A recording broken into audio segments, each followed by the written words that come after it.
There we go. The Adventures of Sherlock Holmes, Chapter 3. What do you make of all this, Watson? Asked my friend. I seemed sinister business. If the the wall and floors being solid, and the door, window, and semi impassable, then her sister had to be alone matter. And I replied, what about those whistles and the lady's strange dying word? Said Holmes. I have no idea. The answer lies in the detail. That's why we are going to talk tomorrow. To see the place for myself. Wait, what this? What Holmes asked. The crescent often and a huge lit the doorway. His face was so winkled by a long hour in the sun, and his sharp nose and deep set flashing eye gave him the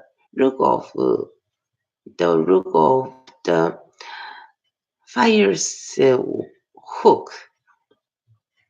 Which of you is Holmes? The giant demanded. Um, I am, said my friend quickly. So, who are you? Dr. Grimsby, Roy Rat of Stockrow Maroon, said Giant. Indeed, said Holmes. Please, Dr. Roy Rat, take a seat. No, my stepdaughter was here. What has she been telling you?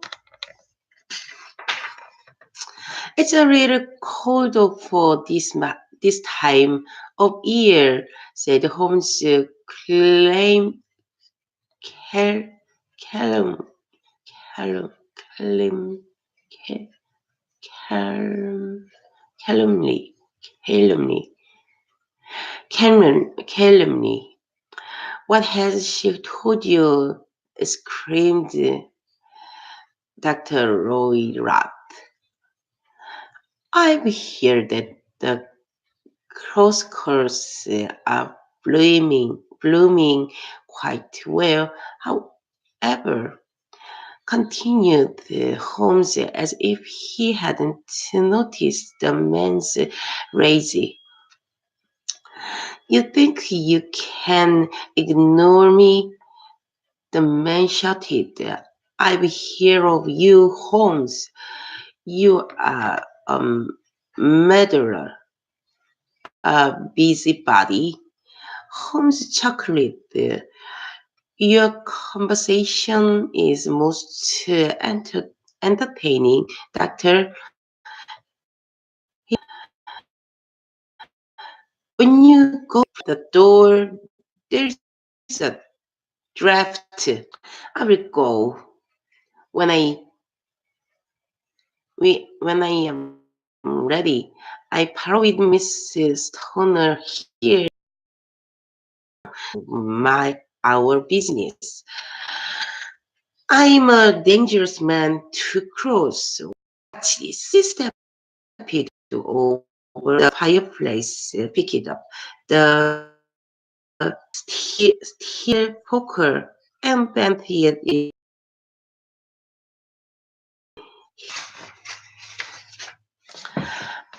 I'm now here near him, but if we hit this stayed a little longer, I might have shown him that am I am his match in strength of grip.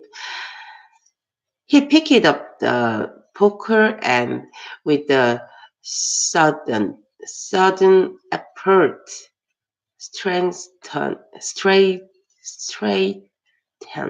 straightened it out again. Chapter 4. We took an early afternoon train to Riverhead. We took an early afternoon train to Riverhead. On the way, Holmes told me how he had spent the rest of his morning tracking down a copy of Mrs. Royrat's will. He had a thousand hun- £110 when she died. Only about 750 pounds were left its daughter. If she married, could claim £250. If both got married, Dr. Roy Rath would have a big drop in his income. When we reached Stockmoran, Mrs. Stoner hurried to greet us. We've had the pleasure of meeting your stepfather, said Holmes. He told her what had happened after she left Earth. The poor lady turned pale with fright. Heaven, she cried. What will, what will he do? What will he do? What will he do? Right? What will he do to me? What will he do to me? What will he do to me? What will he do to me? 와, 이거 혓바닥이 엄청 보이네. What What will he do to me when he returns? Don't worry, said Holmes. We won't let any harm come to you. For now, we have work to do. Let me see those rooms. The old building was made of stone. There was a high central section. There was a high central section with two curving wings, like the claw of a crab on each side.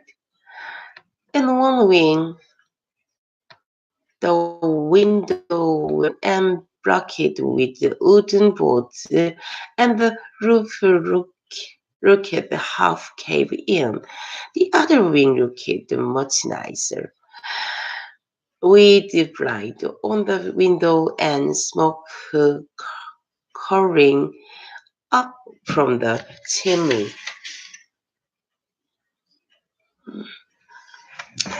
Scaffolding, scaffolding, scaffolding at the end showed where repairs were uh, being made, but no workers were inside. Holmes worked up and down the lawn in front of this wing, carefully examining the window. This, he said, pointing, is your room, the middle one your sister's, and the one, the one next to the main building is Dr. Royrat's. Yes, said Mrs. Turner, but I'm sleeping in the middle room now. so I understand. Stay home. By the way, I see no urgent need for repair at the end of the world. Neither do I, said, said she. I think it's an excuse to force me from my room. Uh-huh, said Holmes at their window in the hallway opposite. Those rooms, yes, but they are too small for anyone to climb climb through. You both lock your door at night, so no one could have entered from the side. Anyway, said Holmes. Now, please go outside. But could not.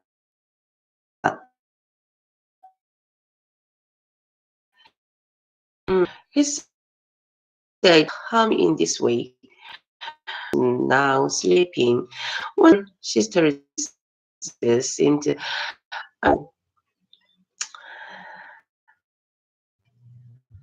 was there was a chest of bed in another corner and a small just left of the window.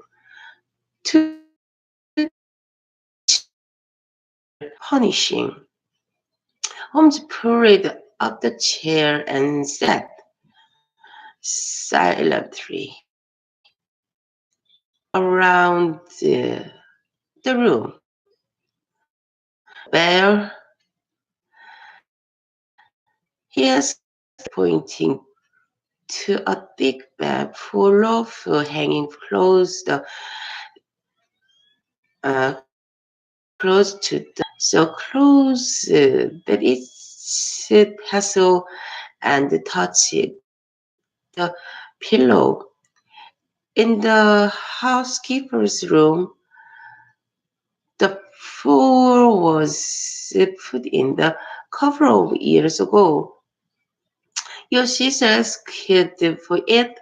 No, she never used it. It seems unnecessary to put such a nice bed pool there. Then, said Holmes, excuse me a moment. He got off.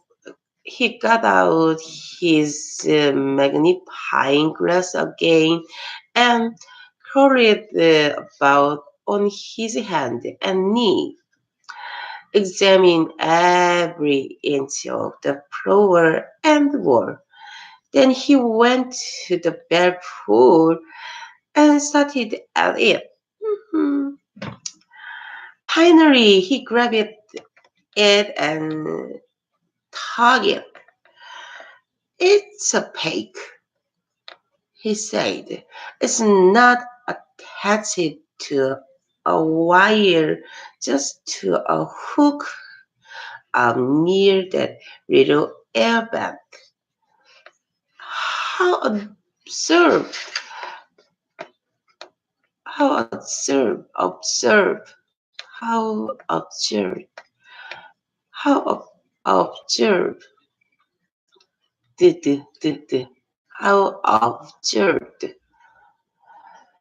said Mrs. Toner. I never noticed that before. Very strangely, said Holmes. There were some very curious things about this room. First, why would the builder put an air vent in the wall that goes to another room? Stepfather's room looks like. Dr. Royrat's room was larger than his stepdaughter's, but as plainly, plainly furnished. A small bed, a wooden shelf full of books, an armchair by the bed, armchair by the bed, plain wooden chair against the were a row, and a rusty iron safe. Walked around the room, examining everything with interest. What's here? He asked, tapping the safe. Only paper, said Mrs. Stoner. I saw inside it once years ago. What a strange idea, said the lady. No, we don't have a cat, only the cheetah and baboon. Well, a cheetah is just a big cat, said my friend. But this little saucer of milk on the floor wouldn't satisfy it. He studied the chair, especially its seat. Then something else caught his eye. A small dog's leash hanging on the corner of the bedpost. It was carried up and tied with the roof, roof at one end. What do you make of that, Watson? Said Holmes. It's a common dog Rishi, I said. But I don't see why it's tied like that. Then it's not so common, is it? And there is no dog. Me.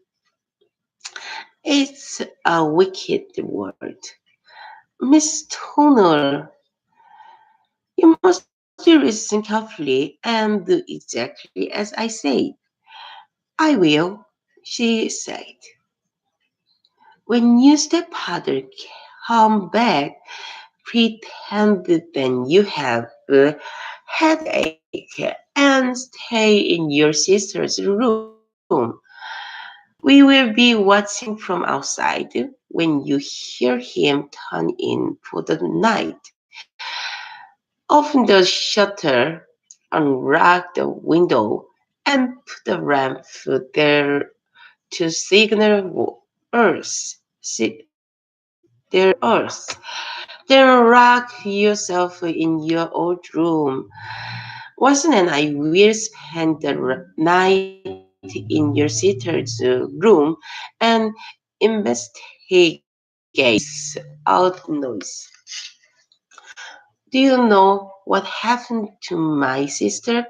She asked. I think so, but I needed proof. Proof.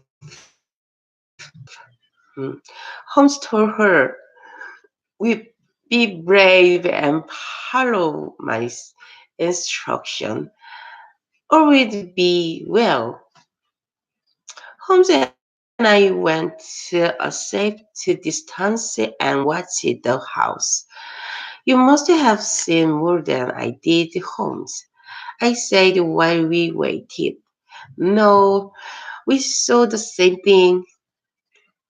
I just debut debuts it more. Uh, I didn't see anything strange but the bell loaf. What about the band? Holmes asked. Lots of houses have them. Besides, it's so small, a rat could hardly get through. It can't mean much. Uh-huh, but it does, said my friend. It's all in the timing. It's all in the timing. A band is put in, a cozy is hung, and a lady who sleeps in the bed nearby dies. And didn't you notice that the bed had been clamped, clamped to the floor?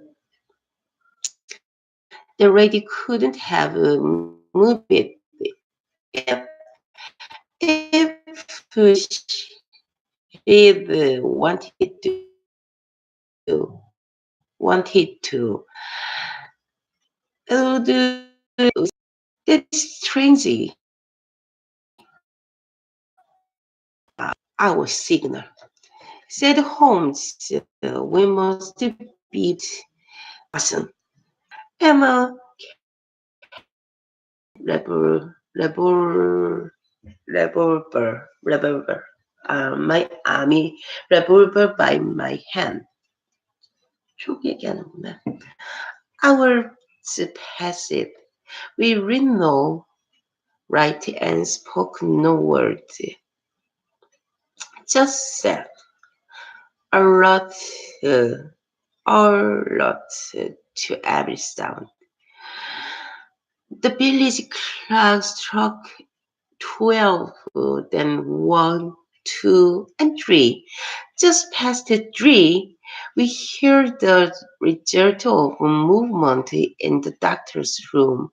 Some minutes later, we heard the strange sound, like a small hiss of steam escaping from a kettle. Holmes leaped to his feet, lit the candle, then began racing furiously at the bell with his cane. See it, Watson? He yelled loudly. Do you see it? I saw nothing. Mm-hmm. As Holmes rushed and yelled, however, we heard a low whistle. My friend's face was deadly pale and swinging the cane and stared up at the band. Suddenly, the night was repeated by the most horrible scream I had ever heard. I have ever heard. Louder and louder, then an echo. It's all over, said my friend. Go to the doctor's room. Holmes read the. We went to the hall where it was Dr. Royrat's room. Door. Royrat's door. No answer. He turned the knob and read. In the flickering handwriting, an horrible scene. The doctor of Grimsby Rat in the long robe and slipper. Across his wrap was the old recipe we had seen earlier. His head was round, his brow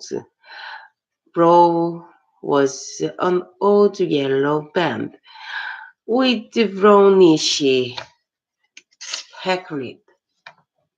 Mm. The band. Spirit Holmes. The speckled band. Just then, the band moved, twisting up to reveal itself as a huge serpent. Stand back, cried Holmes. That's a swarm adder, the deadliest snake in India. Its bite kill within seconds. Seconds.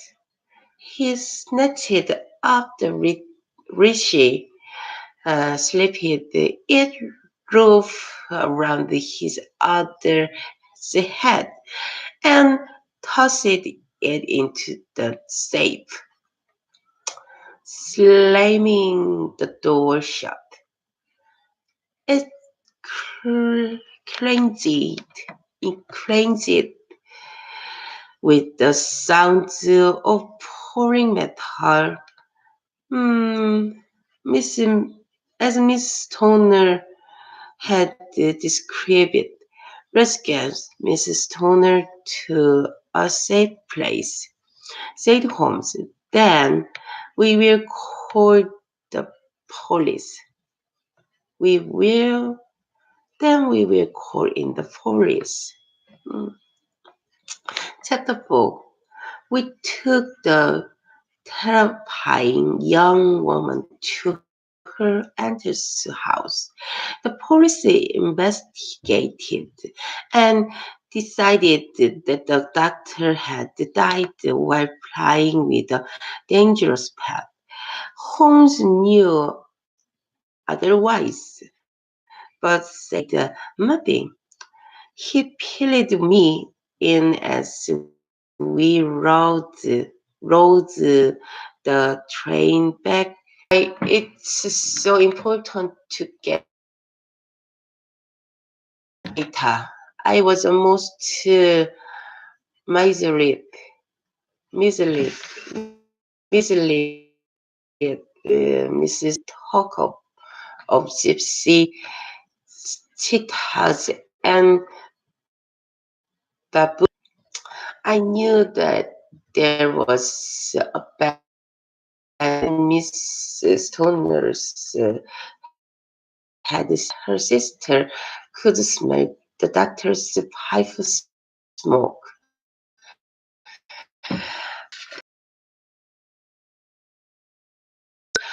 Full, bent, and claimed it back. This when the idea came to me. A snake could fit through that bed and go down the roof. There was no guarantee.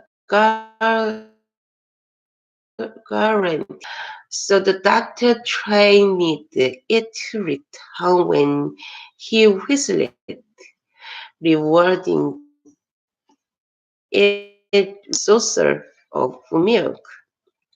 He tried this several times before it bit Miss Julia, and he was prepared to keep trying until it got Miss Helen. The police doctor missed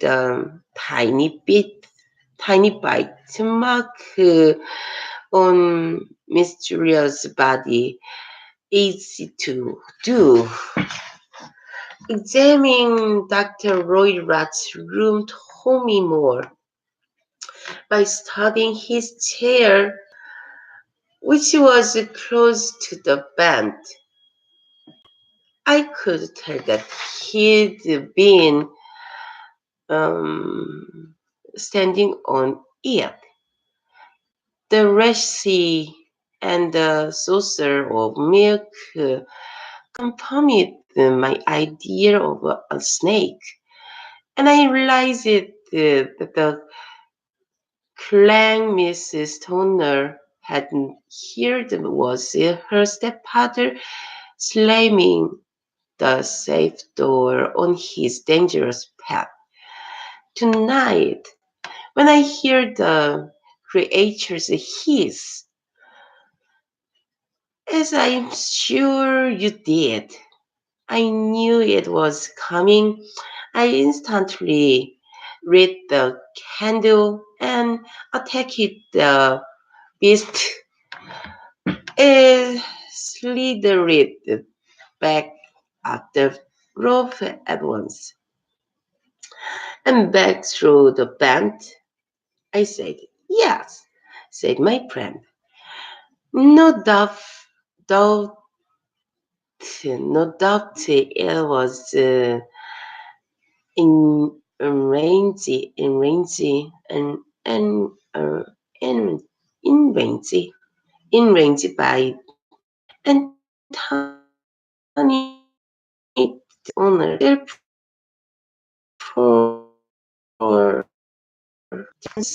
conscience is too bothered about it. Miss Stoner and she has a chance for happiness and rest. Okay.